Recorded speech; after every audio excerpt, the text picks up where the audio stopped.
Hi friends, welcome to my channel. Amar, Ranveer, Baagi, Anamika, పెద్దవాళ్ళు, రాథోడ్, మంగళ అందరూ కలిసి మనుని కోపంగా చూస్తూ ఉంటారు. అమర్ అయితే మనోహరిని మింగేసేలా చూస్తూ ఉంటాడు. తన బండారం అంతా బయటపడిపోవడంతో మనోహరి కూడా చాలా టెన్షన్ పడుతూ ఉంటుంది.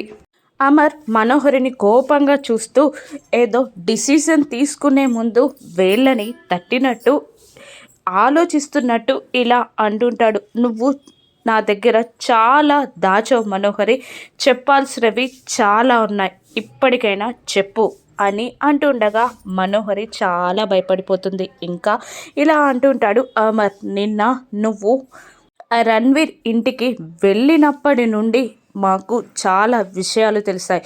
మా దగ్గర నువ్వు రణ్వీర్ ఇంటికి వెళ్ళిన విషయం కూడా దాచావు. ఇంకెన్ని దాచావు? అసలు కాళీ నీకు ఫోన్ చేశాడు, కాళీ నీకెందుకు ఫోన్ చేశాడు? ఆ తర్వాత నువ్వు కాళీకి చాలాసార్లు ఫోన్ చేశావు, నువ్వెందుకు ఫోన్ చేశావు? అన్నీ చెప్పిప్పుడు అని అమర్ కోపంగా చూస్తుండగా అమర్ మాటలకి రణ్వీర్ కూడా షాక్ అవుతాడు. బాగి, అనామిక కూడా కోపంగా చూస్తుండగా మనోహరి భయంతో వణికిపోతుంది. ఇక మనోహరి ఏ విధంగా బయటపడుతుందో రాను ఎపిసోడ్స్లో చూద్దాం. Thank you for watching.